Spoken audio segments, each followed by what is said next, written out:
Amara's hands were shaking. She stared at the message on her husband's phone. Friday night was unforgettable. You made love like a real man. The phone nearly slipped off her fingers. Her husband was in the bedroom. The same man who prayed with her every night. The same man who vowed to love her forever. Friday night. He said he slept at a hotel. So whose bed was he really in? But this didn't start on Friday. It started the moment Chioma walked back into their lives. You're watching African Tales Magic, bringing timeless African tales to your screen. Hit that subscribe button and never miss a story. Thank you. Amara still remembers the exact moment she knew Chinedu was different. It was the third week of NYSC in Sokoto. The sun was wicked that afternoon, turning the campground into hot yam. Amara had just finished teaching Primary 4 pupils and was walking back to her hostel. Her khaki was soaked with sweat. Then she saw a copper carrying a sick child on his back towards the clinic. The man was tall, light-skinned, and laughing even while sweating. He was cracking jokes with the boy, making him forget the fever. That was Chinedu. Later that evening, during fellowship, he stood up to give testimony. He thanked God for giving him strength to carry the boy, then added, "But honestly, the real MVP was Sister Amara, who ran to call the matron even before I knew what was happening." Everybody turned to look at her. Amara wanted to sink into the plastic chair. That was the first time he said her name in public. After fellowship, he walked to her. "Sister Amara, thank you. You saved my ministry today." She laughed. "Ministry? You're not even a pastor." "Not yet," he said, eyes shining. "But I'll soon be," he said jokingly. They started talking every day. He would wait for her after morning parade. She would save him a seat during lectures. They prayed together under the pawpaw tree behind Mami Market. When posting came, they both got retained in Sokoto. Everyone said it was God. Life after NYSC was hard. Chinedu was jobless for 14 months. He sold recharge cards, did MC at weddings, even did menial jobs at some point. Amara was earning 35,000 naira in a private school. Every month, she sent him 20,000 naira. She never called it loan. She called it our investment. One night, he called her crying, "Baby, I'm tired. I don't think I can do this anymore." Amara was quiet for a long time. Then she said, "Chinedu, listen to me. You are not a failure. You are my future husband and I am not going anywhere. We will eat this garri together until God changes the taste." That night, Chinedu knelt down in his small room and prayed until morning. 3 months later, he got a job at the oil company. The first thing he did was buy a ring with his first salary. He proposed inside a popular eatery with chicken and wine. Amara cried tears of joy. Their wedding was small but sweet. 80 guests. Ashoke was wine and gold. Chinedu's uncle, who is also a pastor, joined them. When it was time for vows, Chinedu added his own lines. "Amara, I promise to love you on the days I have money and on the days I don't. I promise to choose you every day, even when it is hard." Amara couldn't talk. She just nodded and cried. For the first 2 years of their marriage, people used them as prayer points. Every morning, Amara woke up by 5 to pray and cook. She made Chinedu's tea the way he liked it. 2 spoons of milk and 1 sugar. Every evening, Chinedu came back home by 6:30, no matter the traffic. He would carry her bag, remove her shoes, and ask, "How was my wife's day?" They saved, they fasted, they dreamt, and they were happy. Or so Amara thought. The first time Chioma called, it was a Tuesday evening. They were eating jollof fries and watching African Magic when Chinedu's phone rang. He looked at the screen and smiled wide. "Ha! Chioma baby!" Amara paused the TV. "Chioma? My bestie from secondary school and Unilag. She's been in America since 2019. We lost contact." He picked up the call and put it on speaker without thinking. "Chinedu, my love, I miss you die." Chioma's voice was sweet like honey. But something in it made Amara shift in her seat. Chioma waiting dey your call. You just forget person's sins. Forget you care. I was just hustling. And guess what? I'm in Lagos now. We must see this week. Definitely, Chinedu said. I will come with my wife to come and greet you. Chioma laughed. Wife? Okay. Oh. The call lasted for 15 minutes. Chinedu talked and laughed. Amara ate slowly. She tried to listen to the TV, but her ears were on the call. After the call, Amara asked quietly, You never mentioned her before. Chinedu shrugged. Ah, babe, she was like a sister then. We were very close back then in school. She was even my project partner in final year. Amara nodded. Okay. She didn't say anything again. But inside, she felt something. A small stone of worry dropped into her heart. The next day, Chioma called at 7 a.m. Chinedu was brushing his teeth. Amara was packing his lunch. Chinedu, Chioma is calling, Amara said. Ah, pick it. Tell her I'll call back, he said with toothpaste in his mouth. Amara picked the phone. Hello, a female voice, smooth and confident. Hello, is this Chinedu's wife? Yes, I'm Amara. Oh, wow. I've heard so much about you. I'm Chioma, his best friend. Good morning, dear. Tell him I called. Amara dropped the phone. She felt strange. The woman sounded too comfortable. That evening, Chioma called again at 8 p.m. Chinedu and Amara were watching a movie. It was a Nigerian film. They sat on the couch together. Chinedu's phone rang. He looked at it. It's Chioma, he answered. Chioma, what's up? He talked for 20 minutes. He laughed loudly. He told her about his day. He asked about her day. Amara watched the movie, but she didn't see it. Her mind was on the call. Thursday morning, Chioma called at 6:30 a.m. Chinedu was still in bed. Amara was in the kitchen. The phone rang. Amara saw the name. She didn't pick it. She let it ring. Chinedu woke up. He saw the missed call. He called back immediately. Chioma, you called? Ah, I was sleeping. Amara listened from the kitchen. She stirred a pot of oats slowly. Friday night, Chioma called at 10:30 p.m. Chinedu and Amara were in bed. They had turned off the lights. They were talking softly when the phone rang. Amara's body became stiff. Chioma again? She whispered. Let me just answer quickly, Chinedu said. He picked the call. Chioma, is everything alright? He talked for 30 minutes. Amara turned her back to him. She closed her eyes. She tried to sleep, but the sleep didn't come. One Sunday afternoon, Chioma showed up without calling. She drove a white Corolla, wore designer sunglasses, and carried a bag of groceries. She hugged Chinedu. Amara came out of the bedroom. Her hands were soapy. She saw Chioma. She saw how she hugged her husband tightly for long. Oh, you must be Amara. Chinedu has told me so much about you. You're even more beautiful in person, Chioma said. She looked Amara up and down. Yes, thank you. You're welcome, Amara said. Chioma entered the house. She sat on the couch, very close to Chinedu. Their shoulders touched. Chinedu, you haven't changed, she said. She touched his arm, still looking fresh. Chinedu laughed. You too? America has done you well. Chioma looked at Amara. Oh, Amara, you're so lucky. You've got a good man, no? Amara forced a smile. Thank you. Chioma stayed for 2 hours. She talked about Houston. She talked about her ex-boyfriend who was a doctor. She talked about how Nigerian men abroad don't know how to treat women. Every time Amara spoke, Chioma smiled politely and changed the topic back to herself. She laughed at all Chinedu's jokes. She touched his arm when she talked. She called him Nedu dear. When she left, Amara felt very tired. The next Saturday, Chioma came again without calling. She came at 5 p.m. Amara was cooking in the kitchen. Chinedu was watching TV.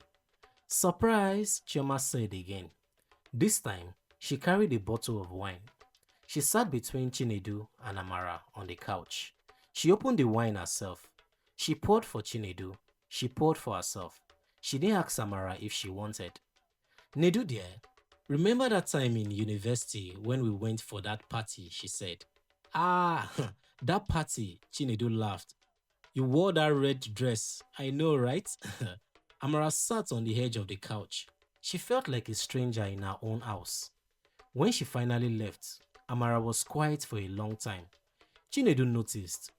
Babe, you're quiet. Hope no problem. Amara shook her head. I'm fine. But she wasn't. Chioma started coming every weekend. Sometimes Saturday, sometimes Sunday after church, sometimes both days. She never called before coming. She would just press the bell and shout, Nedu dear, open the door. She brought gifts, wine, perfume and boxers for Chinedu. She never brought anything for Amara. She would sit on the armrest of Chinedu's chair instead of the empty couch. She would call him Odogu in front of Amara. One day, Amara came back from work and met Chioma in the apartment. She was lying on the couch, scrolling through Chinedu's phone and laughing. Amara, welcome, oh. Your husband is in the bedroom. I was just checking his old pictures. See this one we took during the Freshers Week. Amara stood at the door and felt something cold crawled up in her spine. That night, she told her friends on WhatsApp voice notes. Sonia replied immediately. My sister, that girl is not your husband's friend. She is his ex or his future ex. Choose one. Me, I cannot take this rubbish. Juliet sent a long message. Sonia, calm down. Amara, please don't fight yet. Talk to him first. Men like Chinedu don't like to be controlled. Just tell him how you feel gently. Amara read the message and cried in the bedroom so Chinedu wouldn't hear. It was a Thursday night. They had just finished praying. Amara knelt down beside the bed and held Chinedu's hand. My love, I want to talk to you about something. Chinedu turned to face her. What is it? I'm not comfortable with Chioma. There was an awkward silence. Chinedu removed his hand gently. What do you mean? The way she behaves around you. The calling at night, coming to the house without notice, calling you dear in my presence. I don't like it. Chinedu sat up. Amara, Chioma is my friend. We have been friends for 15 years. You want me to cut her off because you are insecure? I am not insecure. I'm uncomfortable. There's a difference. So what do you want me to do? Stop talking to someone I've known since GSS1? I'm not asking you to stop talking to her. I'm asking for respect, for boundaries. Chinedu sighed. You're overthinking this thing. Chioma is like my sister. Amara's voice broke. If she's your sister, why does she touch you like that? Why does she call you there? Why is she lying on our couch when I'm not home? Chinedu raised his voice. Amara, I said you're overthinking. I'm tired of explaining myself. That night, they slept backing each other for the first time. Before we dive back in, make sure to subscribe to African Tales Magic. More powerful tales await. Now let's return back to the story. After that night, Chioma became bolder. She started sending Chinedu voice notes. Chinedu, your wife doesn't understand you at all. She's too local. She wants to control you. You deserve someone who matches your level. You deserve someone who makes you happy. At first, Chinedu used to argue. No, Amara is a good wife. But slowly, the words started entering. Why does Amara always complain? Why is she always suspicious? Why can't she just trust me like before? One day, Chioma sent him a picture. She was wearing a red dress, lying on her bed. She captioned, How do I look? Chinedu stared at the picture for a long time. He then deleted it immediately. On Friday, 18th August, Chinedu was supposed to close by 5. By 8 p.m., he wasn't home. Amara called several times. No answer. She called his colleague, Emmanuel. Emmanuel said they closed since 5 o'clock. By 10, Amara was shaking. She wore a nightgown and sat on the couch staring at the door. When Chinedu finally came at 10:15, smelling of alcohol, Something in Amara broke. Where are you coming from? Work. We went for drinks, Chinedu said. You couldn't pick my call or send a message? Amara, I'm tired, Chinedu replied. I don't have strength for this tonight. That's all you ever say these days. I'm tired, I'm tired. What about me? I've been worried sick. Then stop worrying. I'm not a child.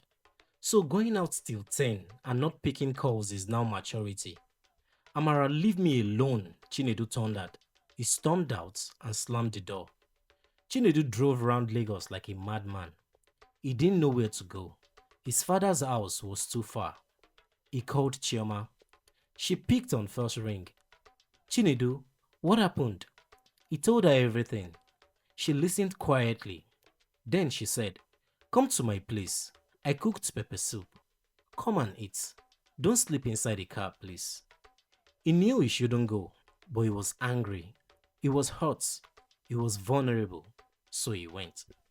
Chioma opened the door wearing a short silk gown. The house smelled of pepper soup and candle wax. She didn't ask questions. She just hugged him for a long time.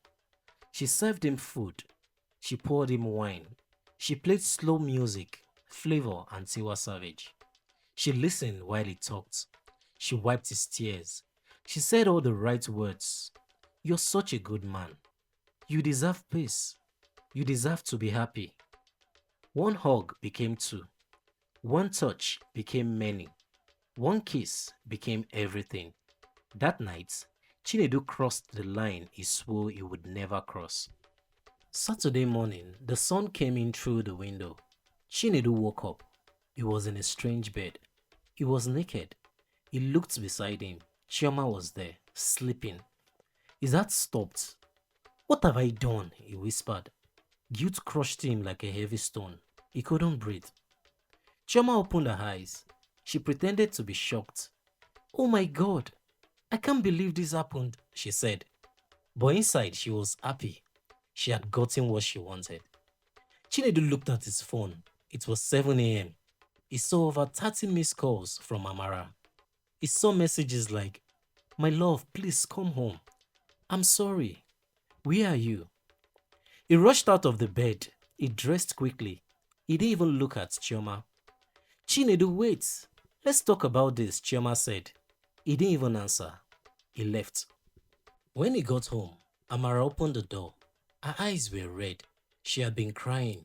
She looked tired. Where have you been, dear? She asked. Her voice was soft. Chinedu couldn't look at her. He looked at the floor. I was so worried, Amara continued. I couldn't sleep. I felt so bad for making you angry. I'm so sorry, Chinedu. I promise this will never ever happen again. She hugged him. He stood stiff. Then his shoulders dropped. He hugged her back. I'm sorry too, he said. The lie came out easily. I was wrong. I slept at a hotel nearby. Which hotel? Amara asked. Just a small one near the office. Amara believed him. Next time, just call me even when you're angry. They held each other. They prayed together. They asked God to help them communicate better. Chinedu couldn't open his mouth to say where he really slept. He couldn't say what happened. The guilt was too much. The shame was too much. For 2 days, he avoided Chioma. He didn't pick her calls. He deleted her messages without reading them. He spent all his time with Amara. He bought her gifts, a new wrapper, a pair of earrings. He helped her more in the house. Amara was happy. You have changed, she said. Chinedu forced a smile. I want to be a better husband. The following afternoon, Amara was cleaning. She was looking for one of her earrings. It was gold, a gift from her mother. She had dropped it on the bed. Chinedu's phone was there, and Chinedu was in the bedroom. Amara moved the pillow. She saw the phone. It vibrated and a message popped up from Chioma. Amara glanced at it and froze. Her hands shook. She picked the phone. She read the message again and again and again. The message, Friday night was so unforgettable. You made love like a real man, and I felt like a real woman too for the first time. Can't stop thinking about us. Please pick my calls. Amara's heart stopped beating. Her world collapsed. The room started spinning. What? What am I seeing? Her eyes widened with shock. She read it again. Each word cut like a knife. Friday night. Hotel. The lies. The betrayal. The phone fell from her hand and landed on the bed. She stood there shaking. The pain was too much. Wait, don't go yet. Trust has started to crack, but the real storm is just beginning. What will Amara do with that message? Will she confront Chinedu? Or will she keep quiet and watch? Or will everything just fall apart? Find out in the concluding parts of the story. Thank you for watching.